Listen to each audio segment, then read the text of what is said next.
Steel चालू करा था, स्टील में हम लोगों ने रिवेट स्टार्ट करा था, स्टेज 2 स्टार्ट कर रहे हैं। क्वेश्चंस कराऊंगा, इतने क्वेश्चंस कराऊंगा कि सारे क्वेश्चंस इंडिया में जितने भी आने वाले हैं मैं लेक्चर ही डिलीट कर दूंगा आपकी बार। अगर नहीं आया ना 90% प्लस लेक्चर डिलीट कर दूंगा, ठीक है भाई, इससे ज़्यादा क्या बोलूँ।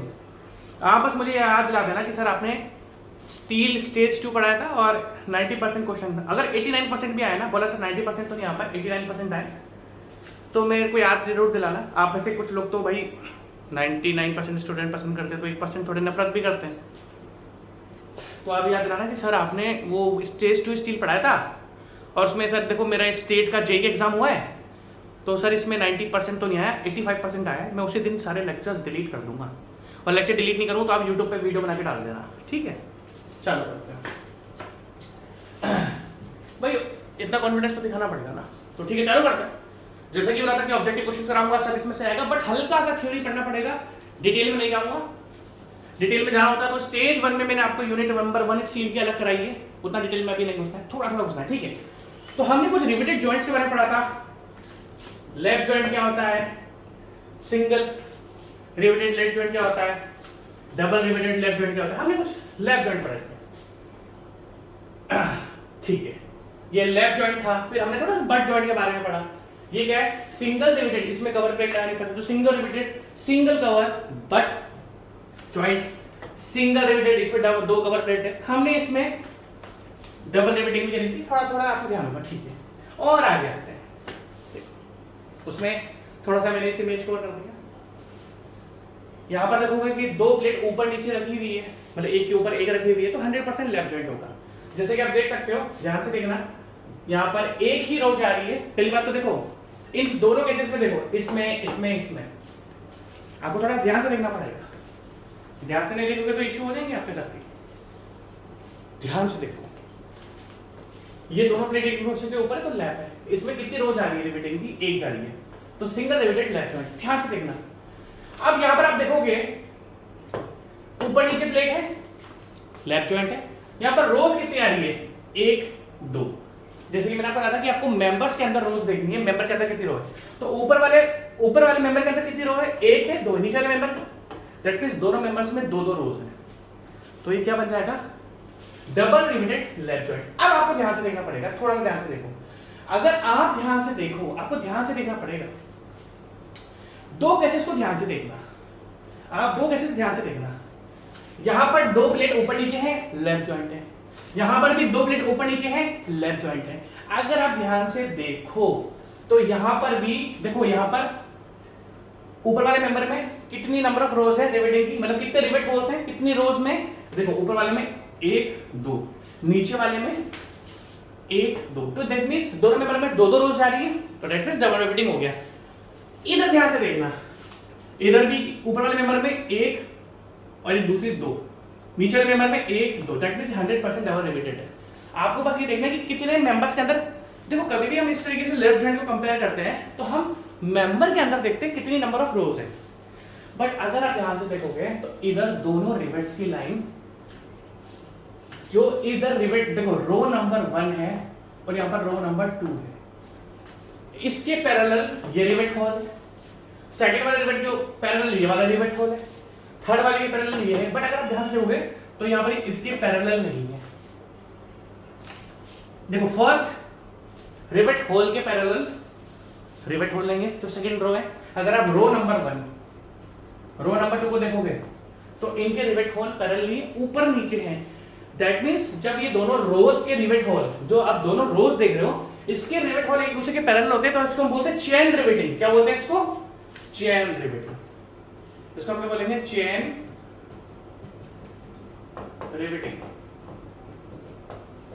इसको हम बोलेंगे चेन रिवेट्स। वहीं पर अगर हम देखेंगे तो जो इस वाले केस में है, यहां पर जो रोज है उसके जो रिवेट होल है वो एक दूसरे के पैरेलली थोड़े आगे पीछे हैं। इस टाइप के रिवेटिंग को हम बोलेंगे जिगजैग, जिगजैग रिवेट्स। जब दोनों रोज के रिवेट होल पैरेलल हैं तो हमने इस टाइप को बोल दिया, ये कौन सी रिवेटिंग है, ये चेन रिवेटिंग है। जब दोनों रिवेट होल एक दूसरे के पैरेलल नहीं है तो हमने क्या बोलते हैं इसको, चेन रिवेटिंग। तो अगर आप ध्यान से देखोगे, अपना ध्यान से देखना, फर्स्ट वाला क्या है, single riveted left joint. Second वाला क्या है, double riveted lap joint in chain riveting, ये है चेन रिवेटिंग। थर्ड वाला क्या है, हाँ डबल रिवेटेड लैप जॉइंट है क्योंकि दोनों मेंबर्स में दो दो रोज जा रही है, बट यहाँ पर जो रिवेटिंग है वो चेन रिवेटिंग नहीं है, यहाँ पर क्या है आपका जिगजैग रिवेटिंग है। ठीक है, सिंपल सी बात है। अब देखो नीचे वाला तो मैं आपसे पहले डिस्कस कर चुका हूँ। अगर आप देखोगे ध्यान से, नीचे वाला अगर मैं आपसे कलेक्शन पूछूं कि नीचे वाला कौन सा, आपको ध्यान से देखना पड़ेगा, आपको मजा आ जाएगा देख के, ध्यान से देखना। अगर मैं आपसे पूछूं ये कौन सा जॉइंट है, देखो मेन प्लेट्स दिखाऊं आपको, मेन प्लेट्स दिखाऊं आपको, आप ध्यान से देखोगे मेन प्लेट्स, मेन प्लेट्स अगर आप ध्यान से देखो तो ध्यान से देखना। देखो ये है बीच वाली मेन प्लेट, एक ये, बहुत अच्छा क्वेश्चन है, बहुत ही अच्छा क्वेश्चन है ये कितने रिवेटेड है, सिंगल रिवेटेड है, डबल रिवेटेड है, आपको कुछ नहीं देखना है, आपको बस ये देखना कि मेन मेंबर में कितने रिवेट होल्स हैं या कितने रिवेट होल्स की रोज हैं। बहुत अच्छा क्वेश्चन है ये। अगर आप ध्यान से देखो, देखो मेन मेंबर ये रहा, मेन मेंबर ये रहा, ऊपर नीचे कवर प्लेट लाकर रखी हुई है, तो डबल कवर प्लेट है, डबल कवर प्लेट है। बट आपको एक चीज ध्यान से देखनी पड़ेगी, जो दोनों कवर प्लेट है, अगर आप ध्यान से देखो तो पिछले वाले केस में यहां पर भी डबल कवर प्लेट थी, बट बोथ आर इक्वल। अगर इस वाले प्लेट में जब हमें एक मेंबर को दूसरे मेंबर से ज्वाइन करना तो हमने ऊपर और नीचे कवर प्लेट्स लगाई, बट यहां पर दोनों कवर प्लेट इक्वल है, यहां पर दोनों कवर प्लेट के आपके सामने इक्वल है। बट अगर आप इस केस में देखोगे तो ऊपर वाली, देखो मेन मेंबर्स, आपको ब्राउन से कर देता हूं, ये आपके मेन मेंबर्स है, कहां तक है, ये थोड़ा अच्छे से कर देते हैं, ये आपका मेन मेंबर है, ये दूसरा मेन मेंबर है, ऊपर नीचे वाली कवर प्लेट है। बट आप देख सकते हो कि ऊपर और नीचे वाली कवर प्लेट एक दूसरे के इक्वल बिल्कुल भी नहीं है। तो सबसे पहले आप ध्यान रखना, हम क्या बोलेंगे इसको, पहले तो देखते हैं कि इसमें एक मेंबर में कितने रिवेट रोज है। अब ध्यान से देखना, मैं आपको दिखा देता हूं, देखो ध्यान से देखना, पहली रिवेट रो ये रही, दूसरी रिवेट रो ये रही जो मेंबर के अंदर से आ रही, तीसरी भी मेंबर के अंदर से जा रही है। देखो ध्यान से, आपको ध्यान से देखना पड़ेगा, आपको बस जो मेन मेंबर होता है उसके अंदर रिवेट रोज हम देखते हैं, है ना। तो जो मेंबर है उसके अंदर एक तो ये जा रही, एक ये जा रही, तीसरी आपकी ये जा रही, और ये वाली प्लेट नीचे वाले कवर प्लेट से ज्वाइन है। ध्यान से देखना। अब सेकंड वाले मेंबर पे आ जाओ, देखो फर्स्ट बोल्ट रिवेट्स की रोज ये रही, सेकंड ये रही, देखो ना इस ये रही, ये देखो इस तरीके से देखो आप, ये देखो इस तरीके से कंपेयर करो। और ये जो लास्ट वाली नीचे वाली कवर प्लेट है, देखो ऊपर वाली कवर प्लेट छोटी दिख रही है, देखो ये ऊपर वाली कवर प्लेट है, ये छोटी दिख रही है। फिर सेकंड नंबर पे मेंबर्स है, थर्ड नंबर पे लास्ट में कवर प्लेट है। इसमें तो दैट मींस जो बीच वाला मेंबर है, मेन मेंबर है, वो ऊपर वाली प्लेट से तो दो जगह कनेक्ट हो रहा है, बट नीचे वाली कवर प्लेट से वो तीन जगह कनेक्ट हो रहा है। तो देखो एक, अगर मैं इसको ऊपर वाले से तो दो जगह कनेक्ट हो रहा है, बट नीचे वाली से ये तीसरी जगह में भी कनेक्ट हो रहा है। That means in this case triple riveted है ये जॉइंट। अगर मैं इस जॉइंट की बात करूं तो हमने सिंगल रिवेटेड पढ़ा, डबल रिवेटेड पढ़ा, ये आपका ट्रिपल रिवेटेड है पहली बार। अब ध्यान से देखना, अगर मैं इस जॉइंट के बारे में पूछूं कौन सा जॉइंट है, ध्यान से देखना, triple riveted double cover plate, double cover plate and both are unequal, double cover plate unequal. आपको बताना पड़ेगा कि दोनों ये अनइक्वल है, बराबर नहीं है। पहली बात तो कितने रिवेटिंग है, हर एक मेंबर में देखो, हर एक मेंबर में तीन तीन रिवेटिंग हो रही है, तीन इधर हो रही है, तीन उधर हो रही है। तो triple riveted double cover plate bracket में अनइक्वल, कौन सा जॉइंट है, लेफ्ट जॉइंट है, बट जॉइंट है, आप लोग बट जॉइंट है, बट जॉइंट। तो आपको थोड़ा ध्यान रखना पड़ेगा किस तरीके से हम इसको बनाते हैं, कैसे लेफ्ट जॉइंट होता है, कौन सा बट जॉइंट होता है। प्लस आपको ध्यान रखना पड़ेगा कि कौन सा कितने मेंबर्स में कितनी नंबर ऑफ रिवेट रोज है। ठीक है, ठीक है। अब आप ध्यान से देखना, इधर सबसे पहली बात, अगर मैं आपसे पूछूं ये कौन सा जॉइंट लग रहा है आपको, तो आप बोलोगे सर कहीं ना कहीं बट रो दिख रही है। देखना ध्यान से, दिखा रहा हूं मैं आपको ध्यान से, देखो ध्यान से देखना, मजा तभी आएगा। मेंबर नंबर 1 ये रहा, ये मेंबर नंबर 1 है, ठीक है, ये मेंबर नंबर 1 है आपका।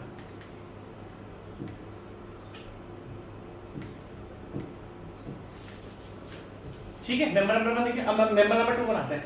मेंबर नंबर 2 ये रहा आपके सामने, नहीं इसे बना देंगे, इसे बनाते हैं। मेंबर 2 ये था,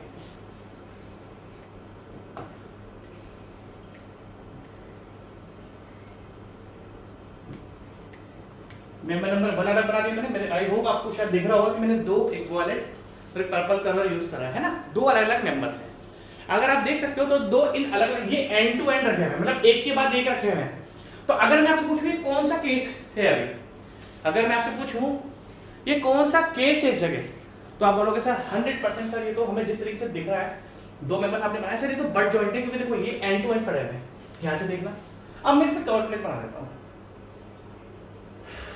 ग्रीन से बनाते हैं। ये कवर प्लेट है आपकी, ये कवर प्लेट है ना, ये आपकी कवर प्लेट बना दी मैंने, ये आपकी कवर प्लेट बना दी मैंने बीच वाली। तो आप देख सकते हो दो मेंबर्स पर्पल एंड ब्लू और ग्रीन कलर की मैंने कवर प्लेट बना। तो जैसा कि आप देख सकते हो ये एंड टू एंड रखा हुआ है, तो ये कहीं ना कहीं बट कनेक्ट, बट जॉइंट आपके सामने है, ठीक है। अगर मैं बोलूं मेंबर नंबर 1 में कितनी नंबर ऑफ रोज जा रही है, अगर मैं आपसे पूछूं मेंबर नंबर 1 में कितने नंबर, बोलोगे सर देखो मेंबर नंबर 1 में एक रो और दो रो नंबर 1 रो नंबर 2। और अगर मैं मेंबर नंबर 2 में पूछूं, इसमें भी दो रोज आ रही है, रो 1 रो 2। तो अगर मैं आपसे पूछूं कौन सा जॉइंट है, तो आप बोलोगे अभी आपको एक सिंगल कवर प्लेट दिख रही है। अगर मैं आपसे पूछूं इसमें आपको कितनी कवर प्लेट दिख रही है, जो जॉइंट करने के लिए हम यूज करते हैं, कितनी कवर प्लेट मिल रही है, आप बोलोगे सर यहाँ पर तो हमें एक कवर प्लेट दिख रही है, सिंगल कवर।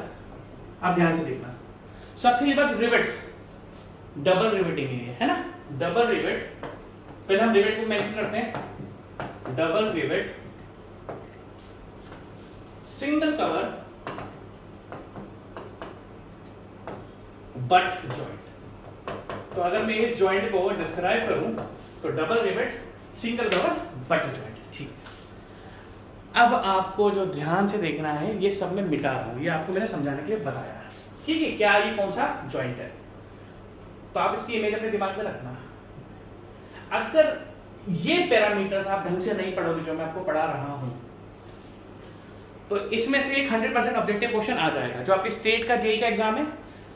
हो सकता है कि एसएससी जेईई में भी बहुत कम चांसेस हैं। अगर मैं बोलूं कि इस वाले टॉपिक का स्टेट जेईई में आने के कितने चांसेस हैं, 90% है। एसएससी जेईई में आने के कितने परसेंट चांसेस हैं, 30% है। गेट में आने के कितने चांसेस हैं, 0% चांस। गेट में नहीं आता ये सर, लुलपुल क्वेश्चन गेट में नहीं आता, ये लुलपुल क्वेश्चन गेट में नहीं आता। ये एसएससी जेईई में 30% चांसेस है कि आ सकता है, स्टेट जेईई में 90% अबव चांसेस है कि क्वेश्चन आएगा, ठीक है। अगर देखो किस तरीके से ऑब्जेक्टिव क्वेश्चन पूछेगा, what is question number 1, what is nominal diameter of rivet. Rivet के नॉमिनल डायमीटर क्या होती है, क्योंकि देखो रिवेट के दो डायमीटर है, एक तो ग्रॉस डायमीटर है, एक नॉमिनल डायमीटर है। आप ध्यान से देखना, ये एक रिवेट है, बीच वाला पोर्शन क्या होता है, ये जैसा कि मैंने आपको बताया कि हम जब रिवेट को फिक्स करते हैं तो हम रिवेट को पंच करते हैं, हम रिवेट को ठोकते हैं। तो ठोकने के बाद ये जो बीच वाला शैंक वाला एरिया होता है थोड़ा फूल जाता है, एक्सपेंड कर देता है। तो अगर मैं आपसे बोलूं रिवेट की दो डायमीटर्स होती है, what is nominal diameter of rivet. Rivet को जब आपने ठोका नहीं, जो इसकी शैंक की डायमीटर है वो होती है नॉमिनल डायमीटर ऑफ रिवेट। आपको मेरे ख्याल से अच्छे से पता लग गया। What is nominal diameter of rivet, it is the diameter of unheated rivet. अब अनहीटेड रिवेट का मतलब क्या है, रिवेट को हम दो तरीके से फिक्स करते हैं, एक होता है हॉट मेथड, एक होता है कोल्ड मेथड। तो नॉमिनल डायमीटर क्या होगा, जब आपने उसको ठोका नहीं, जो उसकी डायमीटर है ठोकने से पहले वही होती है आपकी नॉमिनल डायमीटर ऑफ रिवेट, ठीक है। अब ये ग्रॉस डायमीटर ऑफ रिवेट क्या है, ग्रॉस डायमीटर क्या होता है कि जब हम रिवेट को पंच करते हैं, सारे ऑब्जेक्टिव क्वेश्चन सही है, जब हम रिवेट को पंच करते हैं, और ये इंपॉर्टेंट है इसलिए पढ़ा भी रहा हूं, जब हम रिवेट को पंच करते हैं तो रिवेट थोड़ा सा फैल जाता है। कितना फैलता है, जितना कि रिवेट होल होता है। हमने डिस्कस करा था कि रिवेट होल की डायमीटर थोड़ी सी बड़ी रखी जाती है रिवेट के शैंक से, क्योंकि जब हम रिवेट को पंच करते हैं तो रिवेट अपना थोड़ा सा फैलता है, थोड़ा सा बड़ा रखते हैं 1.5 mm या 2 mm, 25 mm तक है तो 1.5 mm, 25 mm से बड़ा है तो 2 mm, इस तरीके से ध्यान रखना, ठीक है। तो ग्रॉस डायमीटर ऑफ रिवेट का मतलब क्या हुआ, जब हम रिवेट को पंच करते हैं तो रिवेट थोड़ा फैलता है और इतना फैलता है जितना रिवेट होल का डायमीटर होता है। So that means the diameter of rivet hole is known as, जो डायमीटर भाई उतना ही फैलेगा ना जितना रिवेट, अगर मैं आपको बोलूं कि रिवेट के ठोकने के बाद की मुझे डायमीटर बताओ तो आप बोलोगे सर जितना रिवेट होल होगा उतना ही वो फैलेगा, तो जो रिवेट होल की डायमीटर होती है वही रिवेट की हमारी ग्रॉस डायमीटर होती है, ठीक है। ये कुछ इंपॉर्टेंट क्वेश्चंस हैं, छोटे क्वेश्चंस हैं, स्टेट जेई में आ जाएंगे, ठीक है। अब ग्रॉस एरिया ऑफ रिवेट, हमने अगर मैं आपसे रिवेट का एरिया पूछूं तो आप बोलोगे सर रिवेट तो सर्कुलर होता है, सर रिवेट तो सर्कुलर होता है, बट रिवेट का और जो रिवेट का फॉर्मूला होता है सर वो, अगर मैं सर्कुलर सेक्शन की बात करूं तो एरिया क्या होता है सर, π/4 इंटू डी स्क्वायर, ये सर्कुलर पोर्शन का सर एरिया होता है, वॉल्यूम लेना तो मैं लेंथ से मल्टीप्लाई कर दूंगा। बट अगर मैंने यहाँ पे लिख दिया ग्रॉस एरिया ऑफ रिवेट, अगर मेरे को एरिया चाहिए रिवेट का तो मैं ये फॉर्मूला यूज तो करूंगा, बट जब मैंने ग्रॉस वर्ड लिख दिया तो फिर मैं ग्रॉस डायमीटर को यूज करूंगा, नॉमिनल डायमीटर को यूज नहीं करूंगा। दैट मींस अगर आपको कोई भी टर्म मिलती है what is gross area of rivet, तो जो रिवेट की ग्रॉस डायमीटर है उससे हम लोग कैलकुलेट करेंगे by using formula π/4 into d square, हम ग्रॉस एरिया रिवेट्स का निकाल देंगे, ठीक है। अब इंपॉर्टेंट टर्म्स आपके सामने आ रही हैं, आप रो नंबर 1 और रो नंबर 2 तो जानते थे, रो नंबर 1 क्या, रो नंबर 2 क्या है, देखो ध्यान से, मैं आपको थोड़ा अच्छे से बता के देखता हूँ, मजा नहीं आ रहा इसमें। अरे इरेज क्यों नहीं हुआ, अरे इरेज क्यों नहीं हो रहा यार, ध्यान से देखना, ये है रिवेट की रो नंबर 1, ये है रिवेट की रो नंबर 2। रिवेट्स की रो नंबर 1 आपको पता है, रिवेट्स के रो नंबर 2 आपको पता है, this is row number 1, this is row number 2। इन दोनों के बीच की जो डिस्टेंस होती है ना, ये पढ़ाना जरूरी है, क्या करें, अगर ये नहीं पढ़ाओगे तो ऑब्जेक्टिव क्वेश्चन नहीं कर पाओगे आप। इन दोनों के बीच की जो डिस्टेंस होती है उसको बोला जाता है पिच, इन दोनों के बीच की जो डिस्टेंस होती है उसको क्या बोला जाता है, पिच। तो ये ऑब्जेक्टिव क्वेश्चन का ध्यान रखना। अभी पिच कितनी रखी जाती है, कितनी कम रखनी है, कितनी ज्यादा रखनी है, वो मैं आपको आगे बताऊंगा, बट आपको ध्यान रखना रिवेट्स की दो रोज के बीच की जो डिस्टेंस होती है उसको हम क्या बोलते हैं, पिच। ये सारी डेफिनेशंस काम की है, it is the distance between centres, और ये डिस्टेंस भी कहां से कहां तक है, ध्यान से देखो, मैंने ये जो रो बनाई है वो रिवेट होल के सेंटर में बनाई है, ध्यान से देखो, मैंने ये जो रोज की लाइन बनाई है, like row number 1, row number 2, वो दोनों मैंने रिवेट के सेंटर, रिवेट देखो ये सेंटर से सेंटर की जो डिस्टेंस है ये होता है पिच, सेंटर से सेंटर की जो डिस्टेंस है ये होता है आपका पिच। तो याद रखना, it is the distance between centres of two adjacent rivets in a row. दोनों रो, एडजेसेंट मतलब इसके बाद वाला जो है, ये रो नंबर 1 है, ये रो नंबर 2 है, इसके बाद वाले के बीच में, ठीक है, इनके बीच का डिस्टेंस होता है उसको रिवेट्स बोलते हैं। It is measured parallel to the direction of force. अब आपको बहुत बढ़िया चीज बताता हूं, आपको एक चीज बहुत ध्यान रखनी पड़ेगी, ध्यान रखना, फोर्स की डायरेक्शन देखो यहाँ पर क्या है, ध्यान से देखना, सर एक्स डायरेक्शन है, यहाँ पर फोर्स की डायरेक्शन क्या है, एक्स है, और मेरी जो पिच बनी हुई है ये भी एक्स है। आपको फोर्स की डायरेक्शन ध्यान रखनी पड़ेगी, क्योंकि पिच हमेशा, जो भी पिच आप ड्रॉ करोगे वो फोर्स के हमेशा पैरेलल होगी, क्योंकि जब मैं गेज लाइन की बात करूंगा तो ये भी आपको फोर्स से ही ध्यान रखना पड़ेगा। आपको फोर्स की डायरेक्शन, क्योंकि इसमें फोर्स से 2-3 टर्म्स डिवाइड होती है, तो ये फोर्स है, ये फोर्स है, और इसके पैरेलल जो लाइन बनाऊंगा मैं उसको मैं पिच बोलूंगा, और वो इन्होंने लिखा हुआ है it is measured parallel to the direction of force. Force की जो डायरेक्शन होगी पिच भी उसके ये पैरेलल ही होगी। ये 2-3 चीजें आपको ध्यान रखनी है, ठीक है। नेक्स्ट, और क्या दिख रहा है आपको, ध्यान से देखो, अगर आपको पिच में और गेज में स्पेशली डिफरेंस ध्यान रखना होगा, आपको ये ध्यान रखना है कि दो रिवेट्स लाइन के बीच में सेंटर टू सेंटर ऐसी डिस्टेंस बनानी जो फोर्स के पैरेलल हो, वो तो पिच होती है। अब देखो मैं दूसरे लेकर आ रहा हूं, इसको मैं मिटा देता हूं, आपको ध्यान से देखना पड़ेगा, ठीक है। अब अगर मैंने, अब ध्यान से देखना, ये रो नंबर 1 थी, ये रो नंबर 2 है। अब ध्यान से देखना आपको, अब आपको ये दिख रहा है इन दोनों के बीच का डिस्टेंस। अगर मैं एक सिंगल रो की बात करता हूं, लाइक मान लो मैंने रो नंबर 2 ले ली,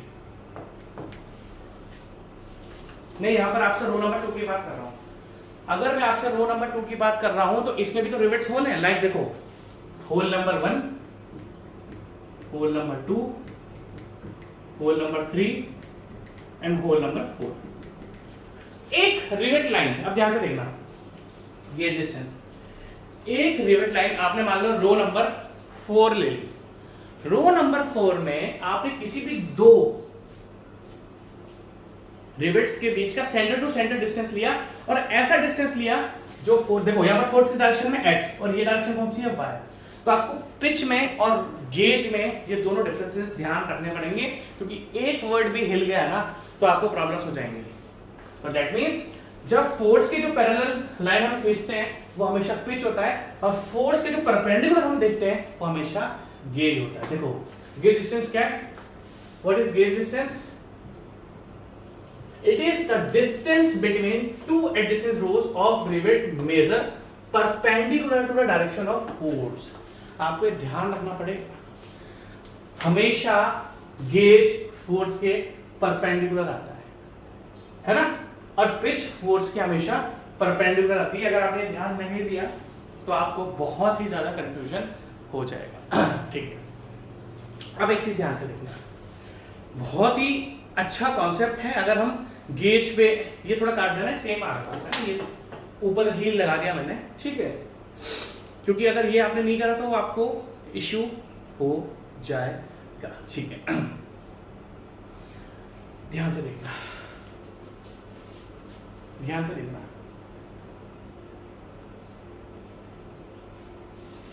ये क्या है, एक सेकंड यार मैं ढंग से बनाता हूं, थोड़ा अच्छा ही बनाते हैं ना। ये देखो, ये है आपकी रिवेट की रोज।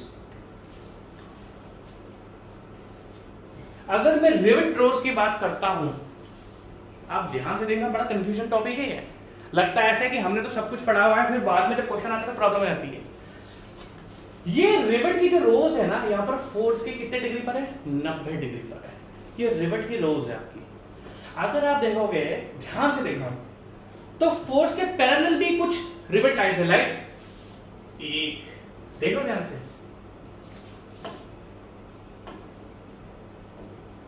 अगर आप ध्यान से देखोगे, आपको देखो ध्यान रखना पड़ेगा चीजें। एक लाइन मैंने ब्राउन वाली बनाई, एक लाइन मैंने ब्लू वाली बनाई, थोड़ा ध्यान रखना पड़ेगा। आपसे रिवेट लाइन के बारे में कुछ नहीं पूछेगा, वो आपसे पूछेगा गेज लाइन क्या होती है, what is gauge line. Gauge line आपकी वो लाइन ऑफ रिवेट्स होती है जो फोर्स के, दैट मींस जो ब्लू वाली जो फोर्स के पैरेलल है, उसको हम गेज लाइन बोलते हैं। और इन दो गेज लाइन के बीच की जो डिस्टेंस होती है उसको हम गेज बोलते हैं, जो हमने ऑलरेडी पढ़ी है, गेज या gauge distance. That means force की जो लाइन पैरेलल है उसको हम बोलते हैं गेज लाइन, और इन दो लाइंस के बीच में जो डिस्टेंस है उसको हम बोलते हैं गेज लाइन, मतलब गेज डिस्टेंस या गेज। और जिन दो लाइनों के बीच में आपने डिस्टेंस लिया उसको हम क्या बोलेंगे? Gauge line. देखो ये बहुत इंपॉर्टेंट है, डायग्राम बनाना आपको इंपॉर्टेंट है, क्योंकि हम लोग स्टील पढ़ते हैं बट हम स्टील थोड़ा थोड़ा भूल जाते हैं, ठीक है भाई, ठीक है, आगे देखना। अब आगे चलते हैं, तो आपने बहुत सारे टर्म्स पढ़े। अब आपको दो चीजों ध्यान रखनी पड़ेगी, एज डिस्टेंस और एंड डिस्टेंस। ये चीजें आपको ध्यान रखनी पड़ेगी। आप चाहो तो उसको लिख लो, क्योंकि मैं इसको मिटाने वाला हूं, ठीक है। देखो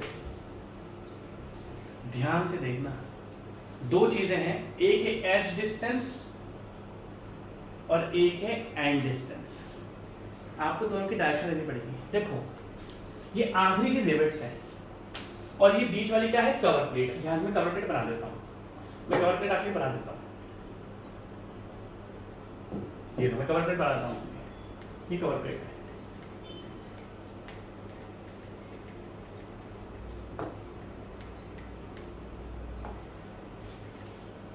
इसी वीक के एंड में या मंडे को मैं ट्रांसपोर्टेशन भी स्टार्ट कर दूंगा, स्ट्रक्चरल एनालिसिस, ट्रांसपोर्टेशन, और इनमें से जैसे ही ऐसे सब्जेक्ट कोई कंप्लीट हो जाएगा फिर मैं आऊँगा एस्टिमेशन पर। एस्टिमेशन भी तो पढ़ाना ही है, फिर मैं एस्टिमेशन पे आ जाऊँगा। ठीक है, ध्यान से देखना। अगर कोई और इंपॉर्टेंट सब्जेक्ट नहीं आया तो देखो, स्टील, ट्रांसपोर्टेशन, स्ट्रक्चरल एनालिसिस, इनमें से एक कोई सब्जेक्ट कंप्लीट हो गया तो एस्टिमेशन, और एस्टिमेशन तब जब कोई बीच में इंपॉर्टेंट सब्जेक्ट ना आया हो। कोई एक और इंपॉर्टेंट सब्जेक्ट आ गया तो एस्टिमेशन में लेट कर दूंगा। ठीक है, ध्यान से देखना। आपको हमेशा फोर्स ध्यान रखना है। ये आखिरी के रिवेट्स देखो, इसको कवर प्लेट में मिटा रहा हूं क्योंकि मैंने आपको समझाने के लिए बना दी। देखो, एक डिस्टेंस यहां देखना ध्यान से, इसके सेंटर से लेके ये वाली डिस्टेंस, और एक इसके सेंटर से लेके ये वाली डिस्टेंस। आप फोर्स को देखो, अगर मैं इसको थोड़ा सा मिटा देता हूं ना, आपको अच्छा पता लग जाएगा। इसको हम मिटा देते हैं। ठीक है, आपके साथ यहाँ पर दो डिस्टेंस मैंने बना दी, जो मैंने बिल्कुल आखिरी के रिवेट्स हैं, जो एंड के रिवेट्स हैं, like rivet number hole 1, rivet hole 2, rivet hole 3, rivet hole 4, rivet 1, rivet 2, rivet 3, rivet 4। ध्यान से देखो, मैंने आखिरी वाले रिवेट्स ले लिए। तो आप देख सकते हो मैंने एक लाइन तो बनाई है ऐसी, और एक लाइन मैंने आपके सामने बनाई ऐसी। ध्यान से देखना, इन दो डिस्टेंस को बनाता है एंड डिस्टेंस और एज डिस्टेंस। ठीक है, आपको ध्यान से देखना पड़ेगा। अगर आप देखो तो फोर्स के आखिरी जो रिवेट है हमने बिल्कुल इसके एंड तक ले लिया। देखो, जो आखिरी रिवेट था फोर्स के परपेंडिकुलर मैंने एक लेंथ बनाई है, और आप देख सकते हो जो आखिरी रिवेट था फोर्स के पैरेलल मैंने एक लेंथ बनाई है। आखिरी रिवेट से कंपेयर करा है मैंने, जो एक्सट्रीम आखिरी के रिवेट्स थे उनको मैंने कंपेयर किया है। इसमें से एक डिस्टेंस को देखो, फोर्स का परपेंडिकुलर डिस्टेंस क्या बनाया था आपका एज डिस्टेंस, और फोर्स के जो पैरेलल उसको हम क्या बोलते हैं एंड डिस्टेंस। तो ये आपको स्पेशली याद रखना पड़ेगा, एज डिस्टेंस और एंड डिस्टेंस क्या होती है, मैंने आपके सामने बनाकर दिखा दिया। अब आप एक काम करो, उसको पूरा लिख लो, मैं थोड़ा सा पानी पी लेता हूँ। ठीक है, लिख लिया होगा आपने। अब ध्यान से देखना, ये तो हमने पढ़ ही लिया था पहले ही क्या होता है। अब आपको जो ठीक है, स्पेसिफिकेशन की हम बात करते हैं, ये बहुत इंपॉर्टेंट टॉपिक है आपका स्पेसिफिकेशन। स्पेसिफिकेशन का मतलब क्या है, ये जो रिवेट्स हैं, ये जो रिवेट होल्स हैं, इनके हमें कुछ पैरामीटर्स पढ़ने पड़ेंगे, किस तरीके से हम रिवेट को यूज करते हैं। ठीक है, तो सबसे पहले अगर मैं आपसे पूछूं what is gross diameter of rivet, तो आप बोलोगे सर ग्रॉस डायमीटर का मतलब क्या होता है। सर जब हम ग्रॉस डायमीटर का मतलब क्या है कि सर जब हम रिवेट को पंच कर देते हैं तो रिवेट थोड़ा एक्सपैंड कर देता है, फैल जाता है, और वो इतना फैलता है कि आपका जितना रिवेट का होल होता है। तो ग्रॉस डायमीटर का मतलब क्या होता है, रिवेट होल डायमीटर। मैं लिख भी देता हूं, व्हाट इज ग्रॉस डायमीटर, लिखेंगे होता है रिवेट होल डायमीटर। और सबसे पहली बात कि पूरा का पूरा 10 स्टार टॉपिक है, इससे क्वेश्चंस आते ही आते हैं। यहां से देखो, या तो उससे आएंगे जो मैंने पहले वाला टॉपिक पढ़ाया, या इससे आएगा। इन देखो सबसे बड़ी बात क्या होती है कि हम रिवेट्स को इग्नोर करते हैं। हम बोल्ट्स और वेल्डिंग पढ़ लेते हैं, हम रिवेट्स को इग्नोर करते हैं, बट रिवेट से भी बहुत क्वेश्चंस हैं। कम से कम 50 क्वेश्चन तो मैं आपको रिवेट्स की करा दूंगा, कम से कम 50 क्वेश्चन मैं आपको रिवेट्स के करा दूंगा, और इतने क्वेश्चन कराऊंगा कि इंडिया में एक किताब नहीं उठानी पड़ेगी आपको, एक किताब नहीं उठाओगे। बच्चे मुझसे पूछते हैं सर कौन सी किताब पढ़े, अरे भाई साहब मैं 10-12 बुक से भी ज़्यादा पढ़ाता हूँ आपको, एक बुक से क्या पढ़ोगे आप। बच्चे पूछते हैं सर स्टेज 2 में मतलब ये जो ऑब्जेक्टिव क्वेश्चन आप पढ़ा रहे हो ये कौन सी बुक से पढ़े हम, अरे भैया ये एक बुक से 10 गुना है, जो भी आप बुक पढ़ोगे ना उसका 10 टाइम्स पढ़ा रहा हूँ मैं आपको यहाँ पे, तो कोई भी बुक नहीं उठानी है। ठीक, व्हाट इज ग्रॉस डायमीटर, जो रिवेट की डायमीटर है वो कितनी। अगर हम रिवेट होल की डायमीटर की बात करें, भाई देखो अगर आपका रिवेट का डायमीटर ऑफ शैंक 25 mm से छोटा या बराबर है, तो हम जो भी शैंक की डायमीटर होती है उसमें 1.5 mm ऐड कर देते हैं, तो हमें रिवेट होल की डायमीटर मिला। दैट मीन्स जो भी शैंक की डायमीटर है अगर वो 25 mm से कम है, जो भी शैंक की डायमीटर है अगर वो 25 mm से कम है, तो हम उसमें क्या करेंगे, हम 1.5 mm ऐड कर देंगे और वही रिवेट होल बन जाएगा। ठीक है, और अगर आपका 25 mm से बड़ा है तो आप क्या कर दोगे, जो भी रिवेट की शैंक की डायमीटर है उस पर 2 mm ऐड कर दो, उतना बड़ा आपको रिवेट होल करना है। भाई देखो अकॉर्डिंग टू डिजाइनिंग, अगर कोई स्टील स्ट्रक्चर डिजाइन करेगा तो वो आपको पूरा बताएगा कितने डायमीटर के आपको रिवेट्स करने हैं। अब आपको रिवेट्स तो पता लग चुका है, आपको रिवेट्स होल भी तो पंच करने पड़ेंगे भाई। मेंबर्स के अंदर रिवेट होल करोगे तभी तो उसके अंदर रिवेट्स को यूज कर पाओगे। तो वो पूछ लेगा आपसे कि भैया मेरे पास तो 25 mm से बड़ा रिवेट है, तो मैं रिवेट ऑफ होल क्या, उसने बोला कि आपको 25 mm से बड़े रिवेट यूज करना है, 25 mm से बड़े रिवेट यूज करना है। तो मेंबर्स में रिवेट होल तो आपको करना पड़ेगा ना, तो आप कितना करोगे 25 प्लस 2 मतलब 25 से बड़ा मान लो, तो उसमें हम 2 mm को ऐड कर देंगे, उतना आपका रिवेट होल होगा। ठीक है, गेज मैंने आपको बता दिया गेज क्या होता है। ठीक है, अब क्वेश्चन मुझे आता है पिच से, क्योंकि पिच बहुत इंपॉर्टेंट होता है, ध्यान रखना। पिच बहुत इंपॉर्टेंट होता है, आपको बहुत ध्यान रखना पड़ेगा। पिच क्या था, हमने देखा था कि जो दो रिवेट्स लाइन थी उनके बीच की डिस्टेंस को, जो दो पिच कहा गया ये, इससे बहुत क्वेश्चन आता है, बहुत क्वेश्चन आते हैं इससे। और मैंने क्या बोला, पॉइंट टू पॉइंट पढ़ाऊंगा जो क्वेश्चन बनेंगे। वो आपसे पूछेगा यार पिच क्या होता है भाई, तो पूछता है कि मिनिमम पिच हमें कितनी रखनी चाहिए। सबसे पहले वो पिच के बारे में आपसे पूछेगा। ठीक है, दैट मींस सबसे पहले वो किससे पूछेगा, आपसे पिच के बारे में। ठीक है, दो चीजें होती है, एक तो होती है मिनिमम, एक होती है आपकी मैक्सिमम। ध्यान से देखना, मिनिमम पिच जो आपको रखनी है, मिनिमम पिच जो आपको रखनी है 2.5 times of gross diameter. What is 5 gross diameter? That means rivet hole diameter, rivet hole diameter. That means अगर आपसे पूछेगा कि पिच क्या था, दो रोज के बीच में जो डिस्टेंस होती है उसको हम पिच बोलते हैं। तो आपसे पूछेगा कि कितनी रखोगे, कम से कम इतनी तो रखनी है कि जो भी ग्रॉस डायमीटर है उसका 2.5 गुना कर दो। बहुत इंपॉर्टेंट क्वेश्चन है ये जो पढ़ा रहा हूं ना मैं आपको। मुझे कुछ और स्लाइड्स भी लगानी है यहाँ पर, अभी मैं लगाऊंगा। कितनी है मिनिमम पिच कितनी रखोगे, जो भी रिवेट होल की डायमीटर है, रिवेट्स की नहीं, रिवेट होल की ग्रॉस डायमीटर, उसका 2.5 गुना कर दो। इतनी मिनिमम तो आपको रखनी ही पड़ेगी। अब मैक्सिमम पिच, मिनिमम तो पता है कि मिनिमम इतनी तो रखनी पड़ेगी, अब मैक्सिमम भी तो आप रखोगे।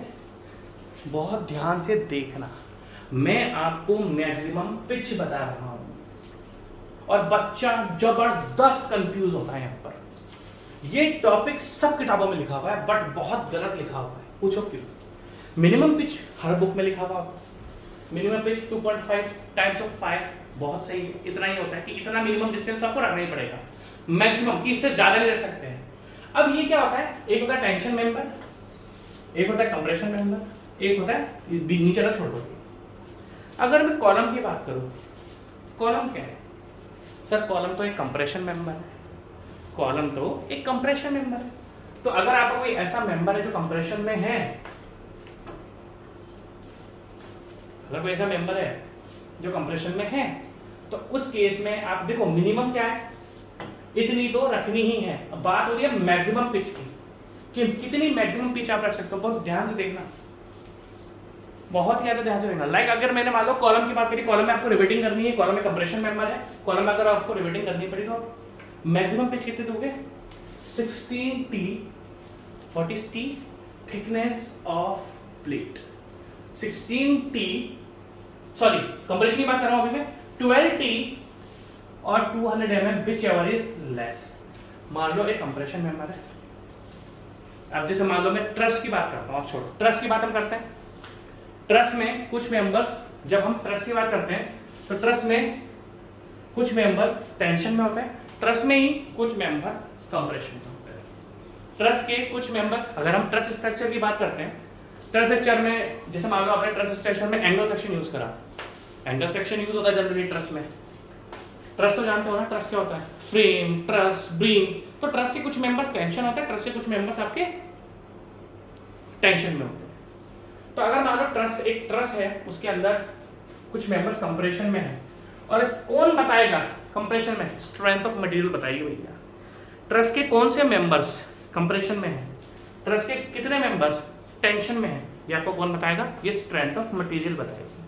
तो स्ट्रेंथ ऑफ मटेरियल से आपने क्या करा, ये डिटरमाइन कर लिया कितने मेंबर्स आपके कंप्रेशन में, कितने टेंशन में। ठीक है, तो मान लो हमें कंप्रेशन के मेंबर मिल गए, टेंशन के मिल गए, तो कंप्रेशन मेंबर में मिनिमम पिच कितनी दोगे? 2.5 times of gross diameter of rivet या रिवेट होल डायमीटर। मैक्सिमम कितनी दे सकते हो? 12T थिकनेस ऑफ प्लेट या 200 mm, जो भी इन दोनों में से कम होगा। मान लो ये 12T आ रहा है 192 या 196, और दूसरा क्या 200 mm, इन दोनों में से कम कौन सा है? ऑब्वियसली 196 है।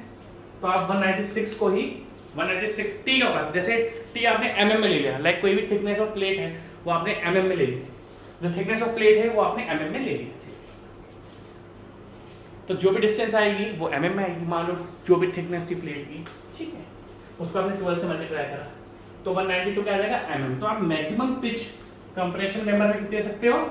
192 mm। अब ध्यान से देखना लोग गलती क्या करते हैं, ध्यान से देखना,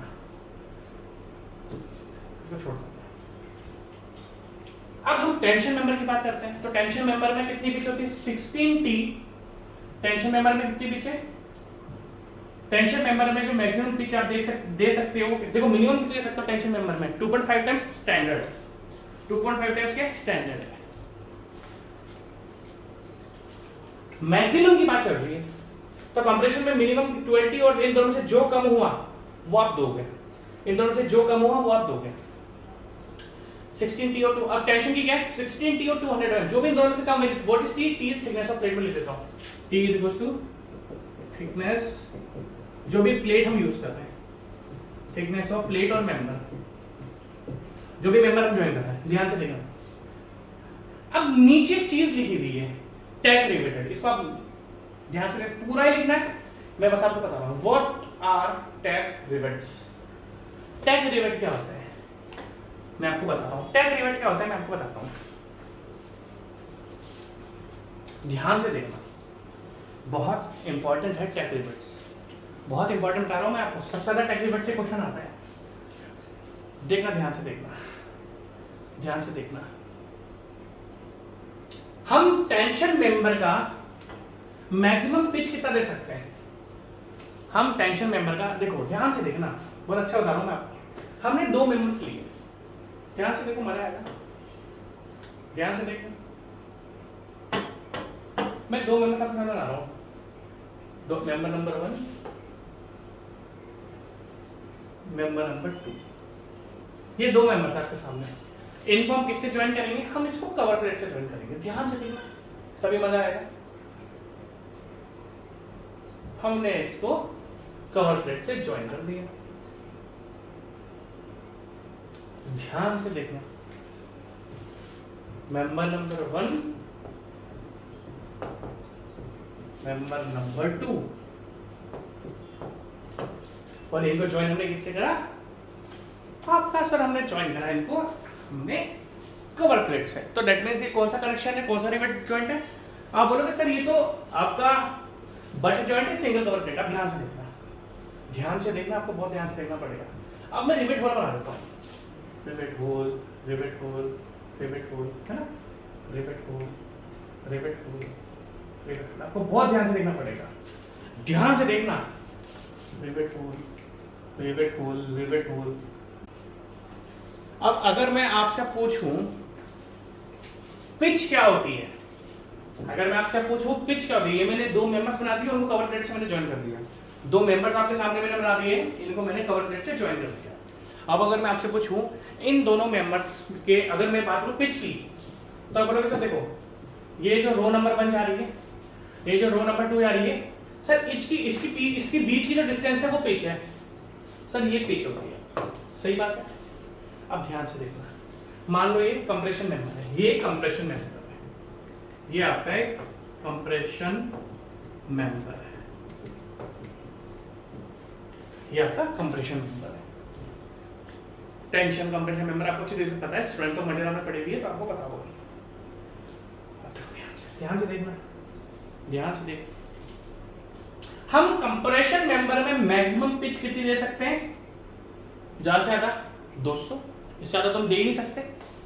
अगर मान लो ये 12T, ध्यान से देखना, ये 12T की वैल्यू आ जाती है 300, तो हमें ये 12T और 200 में से मिनिमम लेना है, हमें 12T और इन दोनों में से मिनिमम लेना है, तो यहाँ से मिनिमम लेना है।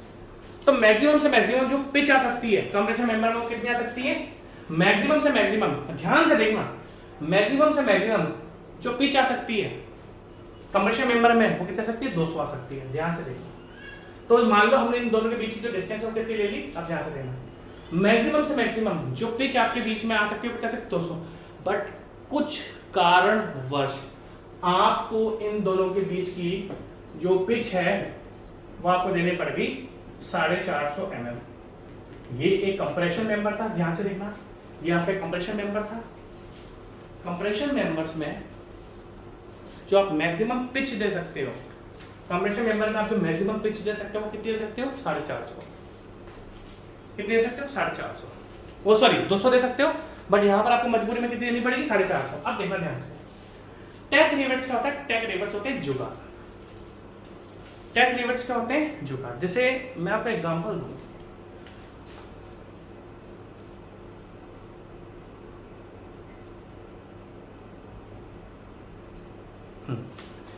दीवार है, ध्यान से देखना, दीवार पर मुझे ना वॉलपेपर चिपकाना है। वॉलपेपर मतलब जब मैं बचपन में था तो मैं WWE का बहुत बड़ा फैन रहा हूँ, आजकल तो नहीं देखता, बचपन में WWE का बहुत बड़ा फैन था। तो रॉक का पोस्टर लिया है, दशहरा में हमारा पर कोटा में दशहरा मेला बहुत बड़ा लगता है, कभी कोटा हो तो दशहरे के टाइम पर आना, बहुत अच्छा दशहरा मेला होता है कोटा में। तो मैं क्या करता था बचपन में, मेले में वो मेला तो जानते हो ना, मेले में पोस्टर्स मिलते थे, तो मैं रॉक का पोस्टर ले आया, मैं शॉन माइकल्स का पोस्टर, शॉन माइकल्स तो आप जानते होंगे, शॉन HB के, ठीक है। तो मेरे पापा बोलते थे कि ये क्या मनहूसियत फैला रखी है, पोस्टर घर के अंदर नहीं लगते, बट हमें तो अंडरटेकर के पोस्टर चिपकाने थे, शॉन माइकल्स के पोस्टर चिपकाने थे, रॉक के पोस्टर चिपकाने थे। तो पापा ने बोला कि भाई एक काम कर, तू ये पोस्टर नहीं आते, पोस्टर तो चिपका तो ले, बट ये तुझे टेम्पररी चिपकाने पड़ेंगे। क्योंकि एक बार मैंने क्या करा था, वो पोस्टर मैंने फेविकॉल लगा के चिपकाता था। फेविकॉल हमारे बचपन में मैंने बहुत यूज़ करा, घर पे हम खुद ही पुताई करते थे। जब दशहरा आता है ना, अरे यार क्या दिन थे यार वो, तो हम घर पे खुद ही पुताई होती है ना, जो आजकल लोग बाहर 25-40 हज़ार रुपये कराते हैं, हम तो खुद ही करते थे भाई, ब्रश लेके बाहर सब चकाचक चूना ही मतलब चूना पोतते थे। मैं आपको बहुत साल पहले, मैं शायद आपको है ना 1995 की बात, 5 या 6 की बात बता रहा हूँ, 1995 या 6 की बात बता रहा हूँ मैं आपको। तो कहने का मतलब क्या था, पापा बोलते थे चल ठीक है, पुताई करते थे, पुताई करने के बाद फिर दशहरा मेले पापा घुमाने लगे। लालच था हमारा कि 2 दिन में पुताई कंप्लीट करो, फिर शाम को रावण को देखने चलेंगे, रावण कैसे चलता है। ध्यान से देखना, कहने का मतलब क्या है, ये मैं आपको इतनी कहानी इसलिए बता रहा हूँ क्योंकि आपको टैग रिवेट को ध्यान रखना पड़ेगा। तो पापा ने बोला कि चल दशहरे मेले में तू चल गया, तूने रॉक के, अंडरटेकर के सबके पोस्टर ले लिए, बट घर पर उसको परमानेंटली मत चिपकाना, उसको जुगाड़ करके जो कॉर्नर से क्या करते हैं हम, कोई पोस्टर चिपकाना होता है तो हम कॉर्नर्स में टेप मार देते हैं। कहने का मतलब क्या है, जो कॉर्नर्स में टेप, मान लो इसी पोस्टर को मैं फेविकोल से चिपका देता, तो ये दीवार का जो चूना होती है, भाई हमारे घर में तो चूना ही था, पेंट नहीं, मतलब घर के बाहर सफेद कलर का चूना, घर के अंदर तो वह ब्लू कलर का पेंट मारते थे हम। तो कहने का मतलब क्या, मैंने इसको फेविकोल से नहीं चिपका, फेविकोल से चिपका देता तो ये परमानेंट चिपक जाता दीवार पे और उखड़ जाता। कहने का मतलब क्या है, ध्यान से देखना, ये सब परमानेंट रिवेट्स हैं जो लोड को बियर करते हैं, और ये जो मैंने टेप से चिपकाया ना, ये है जुगाड़। तो टैग रिवेट्स जुगाड़ होते हैं। टैग रिवेट्स क्या होता है, टैग रिवेट्स हम वहां पर यूज करते हैं जहां पर हमें मेंबर्स को ज्वाइन करने के लिए कुछ जुगाड़ चिपकाना पड़े। कहने का मतलब क्या है, टैग रिवेट्स परमानेंट रिवेट्स नहीं होते, टैग रिवेट्स कुछ ऐसे रिवेट्स होते हैं कि मजबूरी में हमें किसी भी 2 मेंबर्स को ज्वाइन करने के लिए जुगाड़ रिवेट्स होते हैं, इस पे लोड बियर नहीं। दैट मींस हम जो मेंबर्स का लोड मानेंगे, हम टैग रिवेट जब लगाएंगे, हमें लेकर चलेंगे कि ये बिल्कुल भी लोड को बियर नहीं करेंगे। दैट मींस मान लो किसी, ये मेंबर है, इसके लिए पिच बहुत ज्यादा आ गई है, तो हम जुगाड़ के लिए, जब पिच बहुत ज्यादा है तो हम जुगाड़ के लिए करेंगे कि टैग रिवेट्स लगा देंगे। टैग रिवेट्स से काम क्या होता है, टैग रिवेट्स जुगाड़ होते हैं, जो जब बीच की 2 मेंबर्स के बीच की पिच बहुत ज्यादा है तो हम टैग रिवेट्स को पहले बीच में लगा देते हैं और फिर उन पिच में रिवेट्स को लगाना चालू कर देते हैं। तो हमेशा ध्यान रखना कि टैग रिवेट्स क्या होते हैं, जुगाड़ रिवेट्स, जो कि लोड बेयरिंग में, दैट मींस जितने भी टैग रिवेट आपको, मान लो कोई बहुत दूर आपको ज्वाइन करना है, बहुत दूर आपको ज्वाइन करना है, ठीक है, तो दूर से अच्छा है कि एक टैग रिवेट पहले मार दो ताकि मैं इन दोनों को अच्छी तरीके से ज्वाइन कर पाऊँ। तो टैग रिवेट्स कुछ नहीं होता, टैग रिवेट्स एक जुगाड़ होता है जो कि ये माना जाता है कि इसके ऊपर ना लोड लगेगा, बस ये मेंबर्स को यूज फिक्स करने में काम आते हैं। पिच बहुत ज्यादा है तो लगा दीजिए, ठीक है, बट हमेशा रखना कि टैग रिवेट्स में नॉन लोड बियरिंग रिवेट्स। और ये जो मैंने ऊपर टेंशन और कंप्रेशन वाले बताया मैक्सिमम पिच, ये मेन रिवेट्स हैं। इन दो, जब मैं इन दोनों की बात कर रहा हूं तो मैं मेन रिवेट्स की बात कर रहा हूं जिस पर लोड लगेगा। बट जब मैं टेक रिवेट की बात कर रहा हूं, मैं आपको एज ए समरी ही पढ़ा रहा हूं, मैं आपको पूरा टॉपिक नहीं पढ़ा रहा हूं। बट जब मैं आपसे टेक रिवेट की बात कर रहा हूं तो जुगाड़, ठीक है, आप ध्यान से देखें। तो अगर हम टेक रिवेट्स की बात करते हैं तो टेक रिवेट्स में मिनिमम पिच हम कितनी दे सकते हैं 2.5 mm और मैक्सिमम 32 T और 300 mm whichever is less when tech rivet is provided। जब हम टेक रिवेट्स को प्रोवाइड करते हैं जुगाड़ रिवेट्स को जिस पर लोड नहीं लगता, तो हम उनकी मैक्सिमम पिच कितनी दे सकते हैं, क्योंकि जुगाड़ रिवेट्स होते हैं तो इनकी हम पिच ज्यादा रख सकते हैं 32 T और 300 mm। जो भी इनमें से कम होगा वही हमारी पिच बनेगा। इसको पूरा पूरा आप लिख लो, आपका बहुत इंपॉर्टेंट टॉपिक है वाला, ठीक है। अब आगे का देखना, ठीक है, थोड़ा इंपॉर्टेंट है, चीजों को ध्यान रखना। आगे बात चलो, थोड़ा यार ये क्वालिटी सही नहीं आ रही ना, ब्लर हो रही है ना फाइल्स की, मतलब इसमें तो ठीक दिख रहा है, मुझे थोड़ा ब्लर दिख रहा है, ठीक है। आगे चलो पढ़ते हैं, आपको ध्यान रखना पड़ेगा, बहुत इंपॉर्टेंट टॉपिक है ये वाला भी, ठीक है। हमने दो चीजें पढ़ी थी, तो एंड डिस्टेंस और एज डिस्टेंस, ठीक है। आपको एज डिस्टेंस का बहुत ही ज्यादा ध्यान रखना पड़ेगा। क्या एज डिस्टेंस आपको अच्छे से पता है, मैंने दिखाई कि आपको एज डिस्टेंस क्या होती है, ये देखो, ये एज डिस्टेंस से बहुत क्वेश्चन, जो रिवेट्स है उससे ये वाली डिस्टेंस, जो हमारा मेंबर है कवर प्लेट है उसके यहाँ तक की डिस्टेंस, जो एक रोव है उसके आखिरी जो डिस्टेंस है कवर प्लेट तक की, वो हमारी एज डिस्टेंस है, ठीक। भाई अब एज डिस्टेंस का भी तो आप मिनिमम है, एज डिस्टेंस पे तो आप मिनिमम आपको रखनी पड़ेगी, उसका कुछ ऐसा थोड़ी कि कुछ भी रख दोगे, ठीक है। अगर हम एज डिस्टेंस की बात करें तो मिनिमम एज डिस्टेंस जो हम रखते हैं